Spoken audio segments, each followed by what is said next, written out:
이번 장은 이제 2장 내용 나가도록 하겠습니다. 2장에 있는 내용은 이제 책에 이제 2장 챕터 2장을 보시면 될 것 같고요. 데이터가 가지고 있는 특성을 정리하여 그래프로 표현하기라는 테마를 가지고 있습니다. 어쨌거나 데이터를 조사하는 것은 이제 데이터로부터 정보를 얻기 위한 것이라는 거, 그리고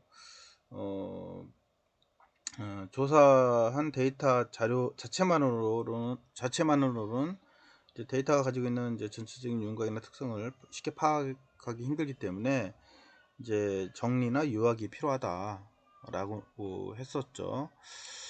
그래서 이번 장에서는 이제 우리가 도수 분포도, 히스토그램, 막대그램, 원그래프, 그 외에 이제 기타 그래프들에 대한 정의를 하게 됩니다. 그래서 그 책에 이제 여러분들이 지금 가지고 있는 책이 이제 이번에 개정된 책이에요. 그래서 저는 이제 아직 뭐 개정되지 않은 책하고 같이 있어서 여러분들하고 약간 차이는 가지고 있을 수 있습니다. 하지만 이제 두 개 비교하면서 좀 볼 수 있도록 그렇게 하겠습니다.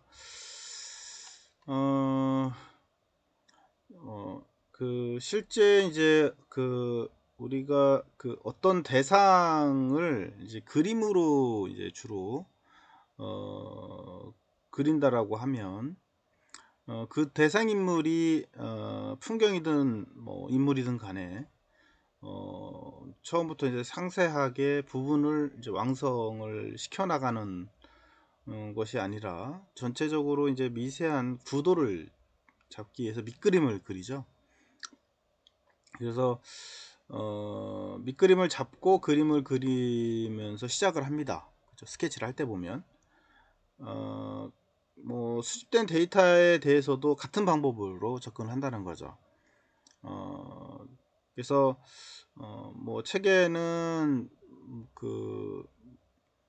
기존에는 이제 데이터가 이제 프로야구 선수들에 대한 연봉을 기점으로 해서 했었는데 뭐 어떤 데이터든 상관은 없습니다. 지금 현재 우리 여기 PPT 자료에서도 데이터가 있잖아요. 뭐 이렇게 쌓여 있는 데이터를 이제 이렇게 이제 정리를 해서 우리가 볼 수 있는 이제 데이터 수치로 표현을 하고, 그 다음에 그거를 도수의 그림으로 이제 표현을 한다는 거죠. 그래서 데이터를 조사하는 것은 데이터로부터 정보를 얻기 위한 거고, 조사한 데이터 자체만으로 데이터를 가질 수 없기 때문에 이런 식으로 이제 요약을 해서 그래프로 그려서 이제 화면으로 보는 거다, 이제 이렇게 보시면 될 것 같고요. 방금 얘기했던 것처럼 이렇게 이제 우리가 그림을 그릴 때 스케치를 한다는 거죠. 그래서 이렇게 이런 단계를 가지고 이제 수행을 하게 되고요. 그 다음에 데이터 수집에 있어서도 이런 식으로 이제 수치적인 데이터를 우리가 이제 전체적인 윤곽을 표로 나타내기 위해서 그래프로 이제 표현을 하는데, 여기 나와 있는 게 이제 이 도수 분포 표라고 얘기를 하고 있고요. 그래서 얘 같은 경우는 이제 각 층마다 이제 계급 급수 단위, 그러니까 이제 뭐 단위는 이제 1000만원이고요. 1000만원. 그래서 1000만원 단위로 해서 이렇게 쭉 이제 단위를 정하고, 그 다음에 40에서부터 이렇게 쭉 정리를 한 다음에 그 안에 포함된 도수를 정리를 해 놓은 거죠.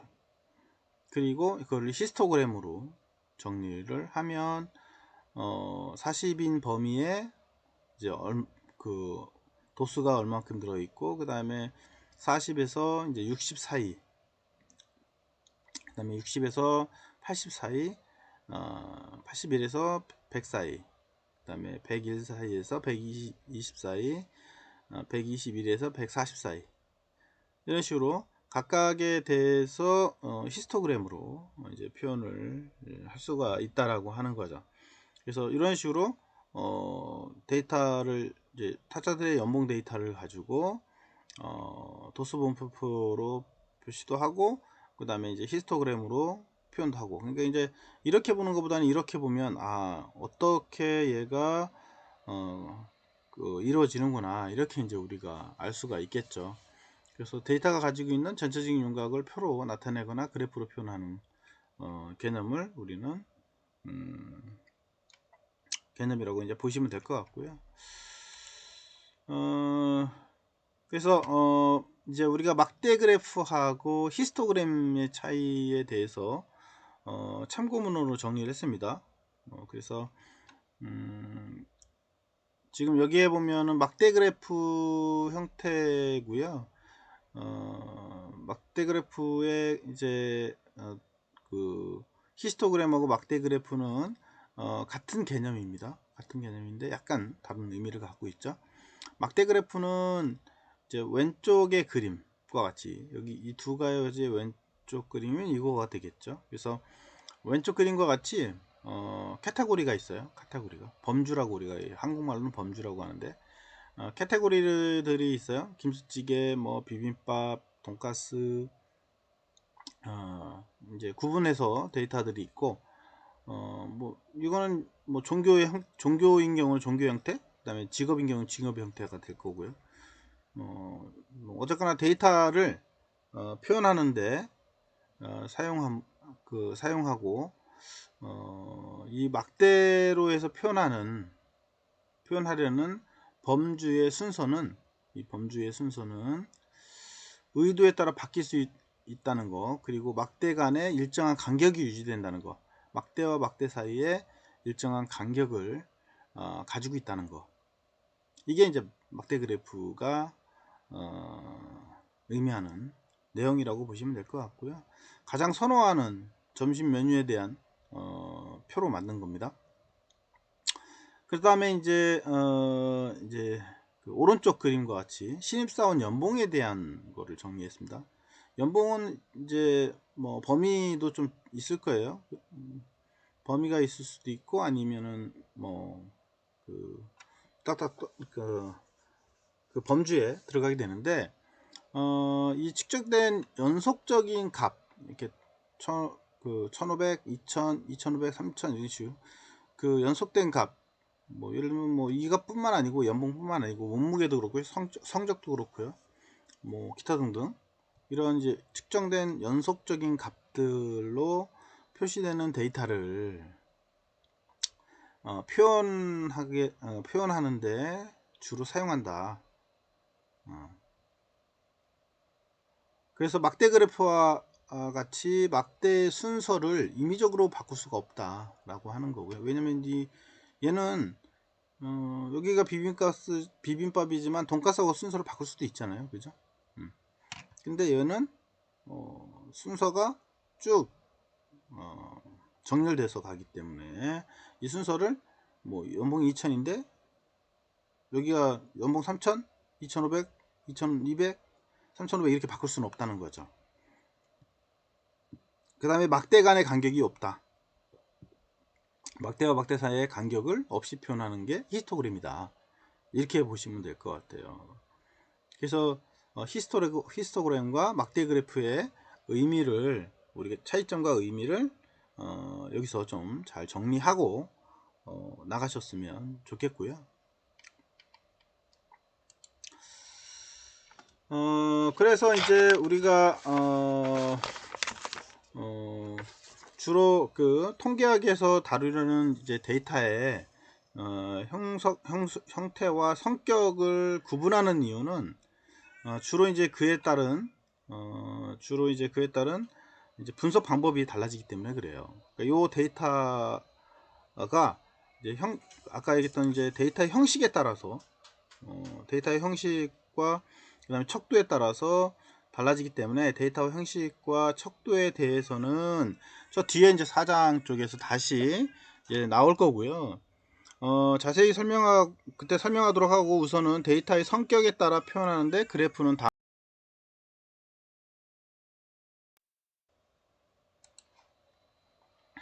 자, 그래서요. 다음으로 넘어가서 지금 그 주로 이제 데이터의 성격과 그리고 그 그림 이제 그 변환 표는 제가 정리는 안 했는데, 주로 이제 데이터의 성격에 따라서 성적이라든가 이제 월수입, 연봉 뭐 이런 것들은 주로 우리가 히스토그램을 이제 쓰는 거고요. 그 다음에 뭐 그 직업별 이제 구성 인원 수라든가 만족도 뭐 이런 것들을 할 때는 이제 막대 그래프라든가, 그 다음에 이제 원 그래프라든가 뭐 이런 거를 쓰게 되고요. 그 다음에 주가 변동이라든가 이제 물가 변동 같은 경우는 주로 이제 꺾은 선이라든가 꺾은 선 그래프라든가 이런 것들을 많이 쓰죠. 그래서 아마 주가 같은 경우는 거의 꺾어서 이렇게 딱딱딱 변하는 거를 표현했던 거를 이제 TV라든가 기타 매체를 통해서 많이 봤을 거라고 봅니다.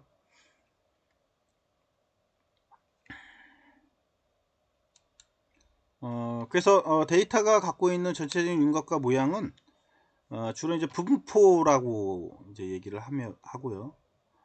분포를 나타내는 방법은 도수 분포표하고 막대 그래프로 사용한다. 그러니까 데이터가 갖고 있는 전체적인 윤곽이나 그 모양은 이제 분포라고 하며, 그 분포를 나타내는 방법은 도수 분포표, 막대 그래프 이렇게 이제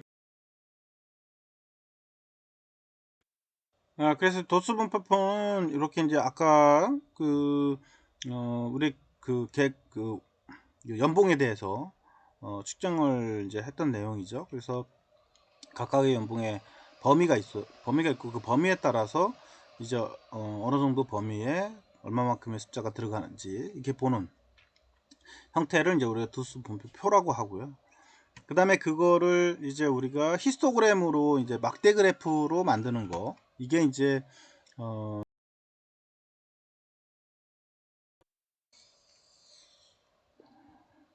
자 그리고요.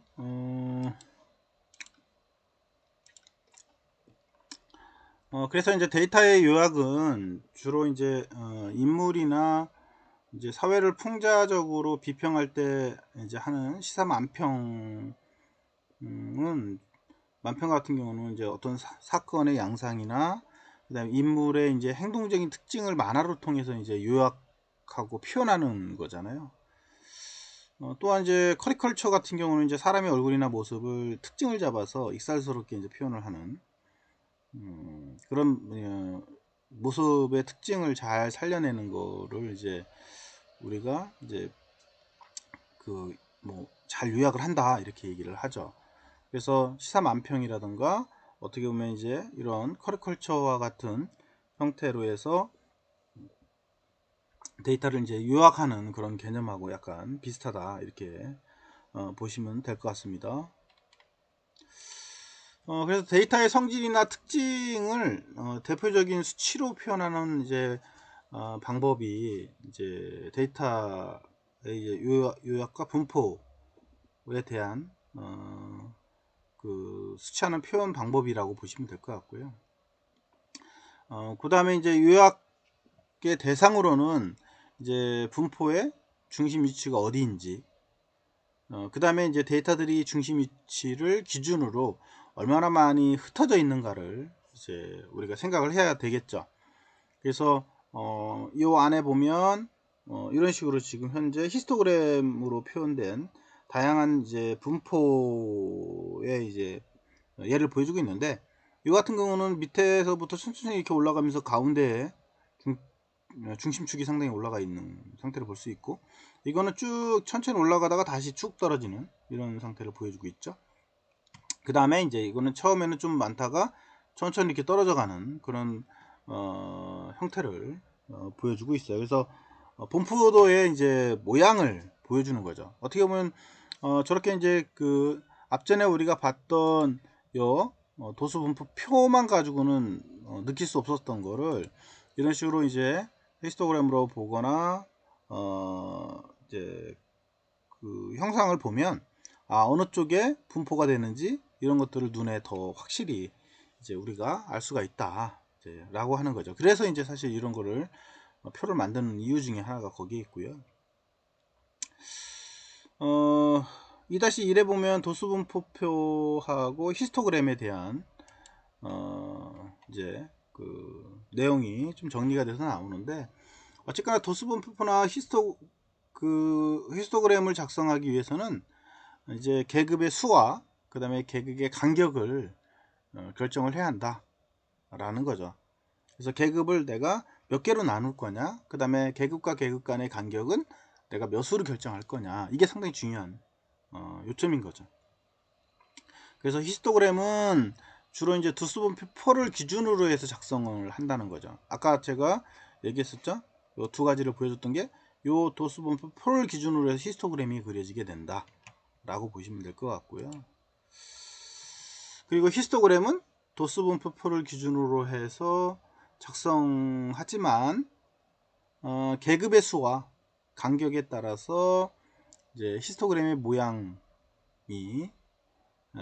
분포의 이제 히스토그램의 모양이라고 하는 건 결국 뭐예요?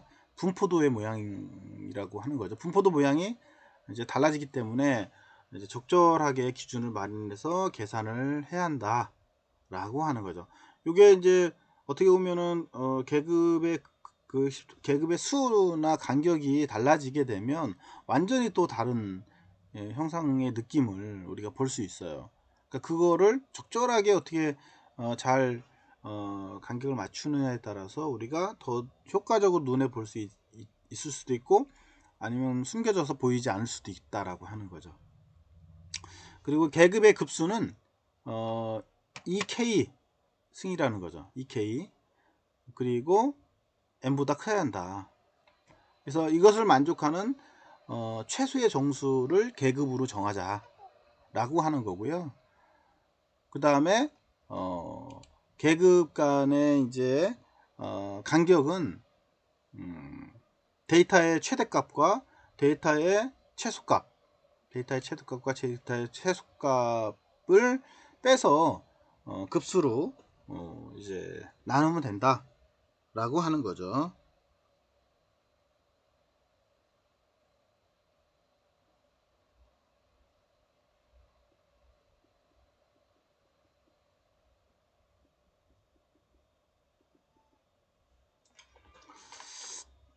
나머지는 뭐 여러분들이 책을 좀 참고해서 보시면 되고요. 책을 이제 참고로 이게 정의돼서 좀 해놨어요. 계급의 수와 간격을 달리하면 히스토그램의 모양이 이제 어떻게 달라지는지를 보여주기 위한 참고니까 참고 그 내용을 보시면 될 것 같고요. 동일한 데이터에 대해서 계급의 수하고 간격, 그 다음에 구간의 초기값을 달리했을 때 어떤 모양이 나오는지를 보자 이거죠. 자, 지금 이거 같은 경우는 계급의 수를 6개로 했어요. 하나, 둘, 셋, 넷, 다섯, 6개로 했고요. 그 다음에 계급과의 간격은 8로 잡았어요. 그러니까 105에다가 플러스 8을 하는 거죠. 그 다음에 104에다 플러스 8 이렇게 이제 하면 됩니다. 그 다음에 초기 구간은 98에서부터 106까지 이거를 초기 값으로 잡았네요. 98에서 여기까지가 이제 106이 되는 거죠. 그렇게 해서 그림을 그렸을 때 모양이고, 그 다음에 이거 옆에 거는 이제 계급의 수를 10개로 잡았어요. 하나, 둘, 셋, 넷, 다섯, 여섯, 일곱, 여덟, 아홉, 10개로 잡았고요. 그 다음에 계급의 간격은 5로 잡았대요. 100, 그 다음 105, 그 다음 110, 115 이렇게 5씩 간격을 잡았죠. 그 다음에 초기 구간은 95에서부터 100까지 잡았네요. 했을 때 두 가지 모형을 봤더니 얘는 이런 모양을 가지고 있고요. 얘는 같은 모양이긴 하지만 약간 다르죠. 그죠? 약간 다르게 변화되는 거를 볼 수 있어. 좀 더 정확하게 디테일하게 볼 수 있는 부분까지 더 들어가는 거죠. 그래서 이렇게 동일한 데이터에 대해서 계급의 수하고 간격 구간의 초기값에 따라서 달라지는 외형이 보일 수 있다 라고 하는 거고요. 그래서 그 부분은 여러분들이 거기 쭉 보시면 될 것 같습니다. 31페이지에요. 페이지가 많은지는 모르겠지만 31페이지 하단에 보면 어쨌거나 이제 계급의 수는 우리가 앞전에 이제 7개 기준으로 했는데 계급의 수가 너무 많으면, 아까 얘기했죠? 계급의 수가 너무 많으면 이제 데이터를 요약하기가 이제 어렵다는 거죠. 그리고 반대로 계급의 수가 너무 적어지면, 계속 적어지면 압축된 정보로 해서 표현되기 때문에 이제 분포의 모양이 파악하기가 어려워지는 그런 단점을 가지고 있다 라고 하는 거죠. 그래서 계급의 수는 데이터의 성격에 따라서 적절하게 결정을 해야 한다. 뭐 줄일 수도 있고 높일 수도 있고요. 그래서 아까 이제 표 제가 정리했던 것처럼 어쨌거나 데이터의 수가 이제 n이라고 하면, 이게 n은 이제 데이터의 수예요. 요게 이제 데이터 수예요. 이게 데이터 수.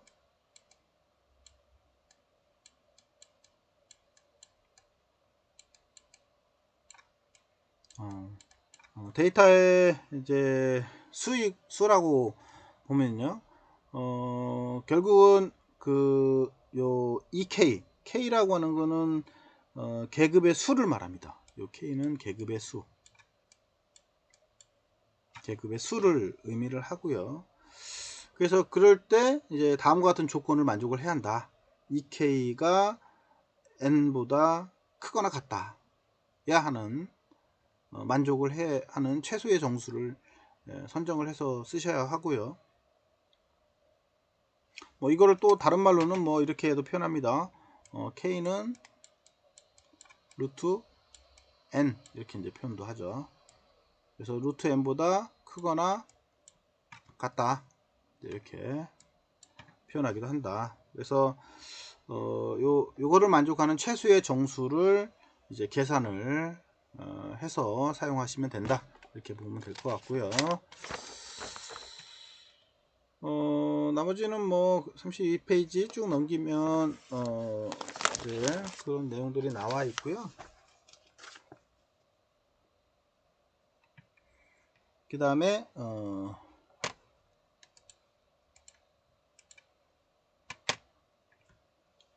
참고 3번이 있는데요. 참고 3번은 히스토그램에서의 막대수를 이제 결정하는 거에 대한 내용이 좀 나와 있어요. 그거는 여러분들이 한번 쭉 읽어보도록 그렇게 하십시오. 그래서 시작점과 막대폭을 어떻게 결정하느냐에 따라서 히스토그램 모양이 달라진다. 쭉 그런 내용들이고요. 그래서 표변수에 따라서 막대수를 결정하는 규칙이 제한되어 있다. 1 플러스 로그 2 n 이런 식으로 이제 정해져 있다는 거죠. 그거 한번 쭉 읽어보시면 될 것 같고요. 그러면 이제 도수분포하고 히스토그램 작성을 하는 거는 그러면 어떻게 하느냐 라고 하는 거죠. 그래서 그 도수분포하고 히스토그램을 작성하는 거는 이제 엑셀에서 주로 우리가 도수분포표 혹은 히스토그램을 작성을 주로 할 수 있다고 하는 거고요. 거기서 이제 할 때는 이제 다음과 같은 단계를 거친다 이거예요. 1단계 데이터와 계급 구수를 입력을 하고요. 그 다음에 엑셀에서 히스토그램을 선택을 해주고, 그 다음에 히스토그램의 대화 상자에서 요구하는 값을 마우스로 입력을 하면 된다. 요 세 단계만 거치면 우리가 도수분표를 통해서 히스토그램을 작성할 수가 있다 라고 하는 거죠. 요거를 이제 우리가 단계별로 이제 해보겠다 라고 하는 거예요. 자, 그러면 요거를 하기 전에 이거를 하려면 우리가 이제 엑셀이라고 하는 게 좀 필요해요. 그래서 엑셀은 여러분들이 지금 현재는 뭐 컴퓨터에다가 설치가 돼 있다라고 한다면 보셔도 되고요. 없는 분들은 그냥 강의 듣고 다음에 한번 해보시면 됩니다. 자료는 뭐 드리니까요. 엑셀은 다 설치를 하면 이제 제 거 같은 경우는 이렇게 한컴 오피스 한 셀 뭐 또 깔려 있고 엑셀도 깔려 있는데 오피스 엑셀도 깔려 있어요. 그래서 실행하면 이렇게 이제 뜨게 됩니다. 요게 이제 엑셀이죠. 근데 엑셀은 주로 다양한 기능을 할 수 있어요. 우리가 모르는 많은 기능들을 할 수 있죠. 뭐 회계를 하시는 분들이나 아니면 뭐 모든 데이터를 정리를 하거나 아니면 부품 리스트를 정리하거나 이런 것들이나 그다음에 데이터 정리 이런 것들은 다 엑셀로 정리가 되잖아요. 그리고 그 엑셀 파일을 또 불러서 우리가 그래프도 만들고 그다음에 프로그램 짜서 표시도 하고 막 이렇게 합니다. 그러니까 프로그램하고도 연동이 돼서 내가 원하는 데이터를 저장해 놓고 그 데이터 저장된 걸 불러다가 다시 뭔가 사용도 하고 그래픽도 처리하고 뭐 다양한 용도로 쓸 수가 있게 되어져 있어요. 그러니까 실제 프로그램 작성하는 사람도 사용을 많이 한다는 거죠. 그래서 요 엑셀은 기본적인 거는 여러분들이 아마 쓸 줄 알고 있을 것 같고요. 만약에 사용하지 못한다면 엑셀을 다루는 책을 보시고 하시면 됩니다. 그래서 여기는 이제 A 그 다음에 여기는 1, 2, 3, 4에서 숫자로 표시가 되고요. 시트 1번, 시트 2번 이렇게 종이는 계속 추가할 수가 있어요. 이렇게 옆에 밑에 보면 추가되죠. 그래서 내가 같은 시트에다가 여러 개의 데이터를 정리를 해서 사용할 수 있다. 성적을 뭐 또 뭐 하거나 할 때도 다 이걸로 하고 있죠. 자, 그러면 좀 쉬었다가 엑셀하고 이제 요 분포표를 어떻게 만드는지를 보도록 그렇게 하겠습니다.